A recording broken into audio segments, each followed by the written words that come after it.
शाहिद आरिफ साहब, अभी ज़मीर अज़हर साहब कह रहे हैं कि वो इंटरेस्टेड नहीं थे शाहिद खाकान अब्बासी साहब प्राइम मिनिस्टर बनने की। कोई ऐसा भी होता है जिसको पता चले कि वो 1.5 साल के लिए वज़ीर-ए-आज़म बन रहा है और वो इंटरेस्टेड ही ना हो? मतलब कमल 1.5 साल का नहीं बताया था। अच्छा, 8 महीने के लिए चले। यहाँ तो ये क्या हुआ कि शाहिद खाकान अब्बासी साहब का यहाँ तो अगर पीसीबी का चेयरमैन एक माह के लिए कोई लग जाए तो वो बार बार कोशिश करता है कि मुझे ये चेयरमैनशिप मिलती रहे। तो वज़ीर-ए-आज़म हाउस एक दफ़ा देख चुके हैं शाहिद खाकान अब्बासी साहब, मेरा नहीं ख्याल कि वो इंटरेस्टेड नहीं होंगे। ये जो आज उन्होंने बयान दिया है ये कोई नेगेटिव पॉइंट नहीं है, ये प्लस पॉइंट भी हो सकता है, इसको आप नज़रअंदाज ना कीजिए। लेकिन मेरा अपना ख्याल ये है कि फ़ैसला जो है ना वो पोठवार में होना है, पोठवार में होगा। बंदा खा मुल्तान का हो खा लाड़काने का हो, लेकिन फ़ैसला पोठवार के लोगों ने करना है और राजा सिकंदर सुल्तान प्लस फ़ैसला होगा मेरा ख्याल है। लेकिन एक बात मैं करूं, मेरी इत्तला के मुताबिक जनाब नहीं, आप इतनी प्रेडिक्शंस दे रहे हैं इशारों में, तो ये भी बता दें शाह साहब कि ये इत्तफाक़े राय से हो रहा है या ये मामला जाना इलेक्शन कमीशन के पास है? राजा रियाज साहब अड़ भी सकते हैं कि नहीं जी मैं तो नहीं मानता है आपके नाम। मैंने अर्ज़ किया है कि ये राजा सिकंदर सुल्तान या सुल्तान सिकंदर प्लस ने फ़ैसला करना है। ये फ़ैसला ना दो लोग इस वक्त बहुत इम्पॉर्टेंट हैं, एक मियाँ नवाज शरीफ साहब और एक राजा सिकंदर सुल्तान साहब या सुल्तान सिकंदर साहब, मुझे सही नाम उनका नहीं याद आ रहा। और दूसरा ये जिलानी साहब जो हैं, मेरी तो इत्तला ये है कि अभी मुल्क में वो नहीं है, इस्लामाबाद में तो क्या मेरे ख्याल वो मुल्क से भी बाहर हैं। ये आप पता करें कि वो आ गए, अगर वो मुल्क में अगले 24 घंटों में आ जाते हैं। सर स्पेन में बिल्कुल ये सही, अभी हमारे रिपोर्टर ने भी इरशाद आरिफ साहब ने सही पॉइंट आउट किया है कि अभी कुछ चैनल्स ने ये चला दिया था, लेकिन हमारे अपने चैनल के रिपोर्टर ने अभी इस बात की तरदीद कर दी है कि Jalil Abbas Jilani prime minister house नहीं पहुंचे, लेकिन क्योंकि बहुत बड़ा एक चैनल चला रहा था तो बाकी उन्होंने भी फॉलो किया उसको। मुल्क से देखें जी, गुजारिश ये है कि कोई तो है जो निज़ाम हस्ती चला रहा है। अगर पंजाब मॉडल को आप जहन में रखेंगे, पंजाब और KPK में जो हुकूमत वजूद में आई, तो ये हमारे लिए एक मशअल राह है कि इसी तरह ही होगा फ़ैसला और इसी तरह की हुकूमत बनेगी और इसी तरह मामलात चलाए जाएंगे। अब सिर्फ बहस इस बात पे हो सकती है कि ये मार्च तक चलेंगे या मार्च से आगे जाएंगे, क्योंकि मार्च में ज़ाहिर है जिस तरह आपने कहा भी कि सेनेट आधा सेनेट चला जाएगा, तो क्या आधे सेनेट से भी मुल्क चलाया जा सकता है या मामला जमहूरियत चलाई जा सकती है? क्योंकि अगर बग़ैर असम्बलियों के सूबे और मुल्क का सबसे बड़ा सूबा आसानी से चलाया जा सकता है, तो ज़ाहिर है बग़ैर कौमी असम्बली और बगैर आधी सेनेट के भी चलाया जा सकता है, कोई मुश्किल मरहला नहीं है। नहीं सर, लेकिन वैसे अगर सेनेट चली भी जाए आधी और या ना भी जाए, सेनेट पूरी भी रहे, तो फ़र्क क्या पड़ता है?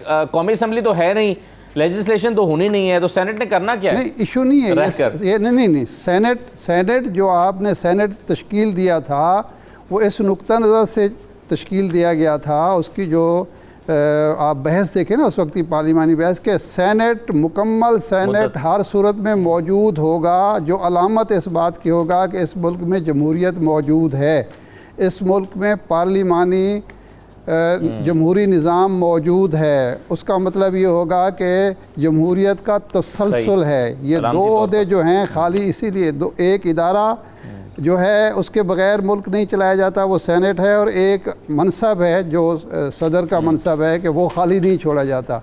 तो अगर ये सदर भी आपके पास 15 या 16 सितंबर के बाद, मैं आप बिल्कुल दुरुस्त कर रहे हैं शाहिद आरिफ साहब जी। शाहिद आरिफ साहब ऐड कर दूं कि साथ में जो आप कर रहे हैं बहुत इम्पोर्टेंट अहम बात है, फेडरेशन की नुमाइंदगी करते हैं, सेनेट जो है फेडरेशन की नुमाइंदगी करती है, तो वहाँ पे जब वो आधी होती है तो इसका मतलब है कि आपकी फेडरेशन आधी रह गई है। फेडरेशन जारी रखिएगा। जी जी बिल्कुल बिल्कुल। तो इस बुनियाद पर ये फैसला होना है कि क्या हम ये मार्च का तो अब लग गया है, जब मौजूदा हुकूमत ने ख़ुद और वज़ीर-ए-आज़म ने मालूम नहीं किस मजबूरी के तहत आखिरी 4 दिनों में CCI का इजलास बुला के मरदमशुमारी के नताइज का ऐलान करना ज़रूरी समझा, तो उसके बाद समझ आ गई। अब जब वज़ीर-ए-आज़म का इंतखाब होगा तो मज़ीद समझ आ जाएगी कि मुल्क का निज़ाम हमने किस अंदाज में किस तरह से चलाना है। उसमें आमिर मतीन साहब जिस तरह कह रहे थे कि उससे सिर्फ ये रिफ्लेक्शन होगी कि ये मुल्क किस तरह चलेगा और जमहूरियत कब और किस शक्ल में वापस आएगी। इसमें शाहिद आरिफ साहब, एक तो ये ज़ाहिर है पेश नज़र ज़रूर होगा कि IMF की दूसरी और तीसरी किस्त आनी है, उससे डील करना है मौजूदा जो भी निगरान सेटअप आएगा। लेकिन क्या ये भी पेश नज़र हो सकती है बात कि भाई ये 9 महीने का प्रोग्राम मुकम्मल होने के बाद भी अगले प्रोग्राम पे जाना है, शायद इसी सेटअप को उस प्रोग्राम के लिए भी काम करना पड़े, उसके लिए कोई फाइनेंस का एक्सपर्ट बंदा चाहिए हो, क्योंकि अभी तक पहले आज से चंद दिन पहले तक ये बहस चल रही थी कि अक्टूबर में इलेक्शन होने या नवंबर में होने हैं या इसके बाद भी जा सकते हैं। अब ये बहस हो रही है कि फरवरी मार्च में भी होंगे या नहीं होंगे। अगर इससे आगे जाते हैं तो फिर उन मामलात को भी डील करना पड़ेगा इसी सेटअप को। पहली बात तो ये है कि आमिर मतीन साहब कह रहे हैं कि मोहसिन नकवी टाइप वज़ीर आज़म चाहिए। मोहसिन नकवी ही क्यों ना चाहिए, मोहसिन नकवी साहब में क्या ख़राबी है, उन्होंने बहुत अच्छा डिलीवर किया है पंजाब में, बहुत अच्छे वो वज़ीर आला साबित हुए हैं, तो वज़ीर आज़म भी हो सकते हैं वो। तो टाइप नहीं तो असल जब हमारे पास मौजूद है उस टाइप को बंदा तलाश करने की क्या ज़रूरत है। देखें गुजारिश ये है कि फिर पंजाब में चाहिए होगा ना। देखें वज़ीर आज़म साहब की आप तकरीरें अगर देखें तो वो बार बार ये कह रहे हैं कि खा IMF का हमें पैकेज मिला है, खा कोई और मुल्क के अंदर काम हुआ है तो वो हमने नहीं किया, हमारा उसमें कोई किरदार नहीं है, वो कहीं और होता रहा है और मुल्क की तरक्की का मंसूबा भी कहीं और बना है, तो फिर ये मामलात भी सारे कहीं और से डील हो जाएंगे। उसके लिए ना मेरा ख़्याल है कि किसी ख़ास वज़ीर आज़म की ज़रूरत है और ना ख़ास सिस्टम की ज़रूरत है। अगर हम शहबाज शरीफ साहब की बात पर एतबार करें, एतमाद करें, तो मुझे तो ये लगता है कि ये ज़्यादा करीने की बात है। असल इशू ये है कि जो कांटे मौजूदा हुकूमत बिछा के जा रही है, इसको किस तरह की हुकूमत आके इंश्योर करेगी कि ये कांटे भी साफ़ हो जाएं, मुल्क भी चल पड़े और मामलात बैनुल-अक़वामी सतह पर भी, अवामी सतह पर भी चलते रहें। हमें ये बात हरगिज़ नहीं भूलनी चाहिए कि सबसे बड़ा इशू हमारा जो है वो इस वक्त भी सियासी अदम इस्तेहकाम का है, और सियासी अदम इस्तेहकाम ही से माशी अदम इस्तेहकाम ने जन्म लिया है। माशी अदम इस्तेहकाम का सबब इस मुल्क में सियासी अदम इस्तेहकाम है। देखना ये पड़ेगा कि कौन शख्स आके, किस किस्म की हुकूमत आके मुल्क के अंदर सियासी इस्तेहकाम लाती है। क्या नए इलेक्शन उसका हल हैं, या ऐसी निगरान हुकूमत जो सब के लिए काबिल कबूल हो, सब उस पर मुत्तफ़िक हो जाएं और आवाम भी उसको बिलाखिर कुदरत का लिखा, किस्मत का लिखा समझ के कबूल कर लें। तो ये है असल।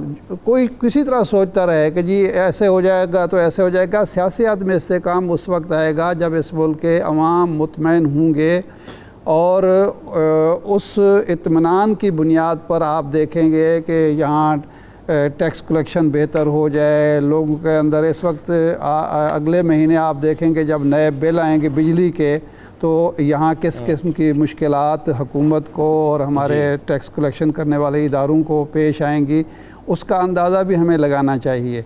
और जो भी सोच रहा है इस मुल्क के बारे में, उसको बुनियादी तौर पर यही सोचना चाहिए। देखें हमारे यहाँ अब तक हर हुकूमत को हम कहते हैं कि नाकाम रही, वजह क्या थी जी? जब आप ऐसे लोग ला के बैठेंगे कि यहाँ एक आदमी एक हलके में 1 लाख वोट ले रहा है और असम्बली में 80,000 वाला पहुँच रहा है, तो वो जो 1 लाख गैर मुतमईन लोग हैं और वो जो 80,000 वाला भी ये समझ रहा है कि मैं आया नहीं लाया गया हूँ, तो निज़ाम नहीं चलता। गैर महसूस अंदाज में हर हुकूमत नाकाम होती रही है। और मैं आपको एक बात बताऊँ, अभी 2 महीने पहले एक दोस्त हमारे चाइना से हो के आए हैं, उन्होंने जंग में कॉलम भी लिखा है और मेरी उनसे बात हुई है। वो कहते हैं कि ख़ुद चाइनीज़ जो लोग हैं डिसीजन मेकर, वो इस बात पे परेशान हैं कि पाकिस्तान में अगर एक मज़बूत हुकूमत नहीं आती और इस तरह का ढिलमिल यकीन किस्म का निज़ाम चलता है, तो हमारे लिए बड़े मसाइल खड़े हो जाएंगे। हम जो भी एक ख्वाबों की दुनिया में रहते हों या हम की जन्नत में, लोग इस तरह देखते हैं कि क्या आप जिस किस्म की हुकूमत या जिस किस्म का वज़ीर-ए-आज़म तलाश कर रहे हैं ताबेदार किस्म का, क्या वो दुनिया को मुतमईन कर सकता है? आप इस वक्त पाकिस्तान क्या है? पाकिस्तान सऊदी अरब की मदद, चीन की मदद, अमेरिका की मदद, IMF की मदद से चल रहा है, अपना तो हमारा कुछ है ही नहीं। तो अगर वो भी मुतमईन ना हूँ, अपने अवाम भी मुतमईन ना हूँ, तो मुल्क को कैसे चलाएंगे? मुल्क चलाना भी है या सिर्फ तजर्बे करने हैं? सही तो इसलिए अगर तो कोई मजबूत ऐसी हुकूमत लाई जाती है जो इलेक्शन की तरफ ले जाती है, इलेक्शन शफाफ इलेक्शन की तरफ ले जाती है, तो मामला ठीक हो जाएंगे, वरना ये इसी तरह का टर्माइल जो है वो चलता रहेगा। जी ठीक है, जय सर। इरशाद साहब, अब मसला ये है कि अभी यहाँ पर बात हो रही थी कि कोई ऐसी कैबिनेट बन सकती है जिसमें तमाम सियासी जमातों की नुमाइंदगी हो, 3-3 नाम सब अपने अपने दे दें, जैसे खैबर पख्तूनख्वा में फार्मूला बना था। तो फिर तो ये एक तरह की कौमी हुकूमत हो जाएगी, और ये एक ऐसी कौमी हुकूमत जो अगर 14 जमातें बहरान से नहीं निकाल सकी, तो फिर 14 जमातों की एक निगरान हुकूमत कैसे निकाल सकेगी बहरान से? ये बड़ा सवाल है। कौमी हुकूमत सर, एक सेकंड, कौमी हुकूमत ये नहीं होती कि आप भानमती का कुंभा इकट्ठा कर दें। कौमी हुकूमत वो होती है जिसको अवाम का एतमाद हासिल होता है, अवाम का एतमाद और वोट हासिल करके आने वाले लोगों को जब हुकूमत में बिठाते हैं, तो वो एक मजबूत और मुस्तहकम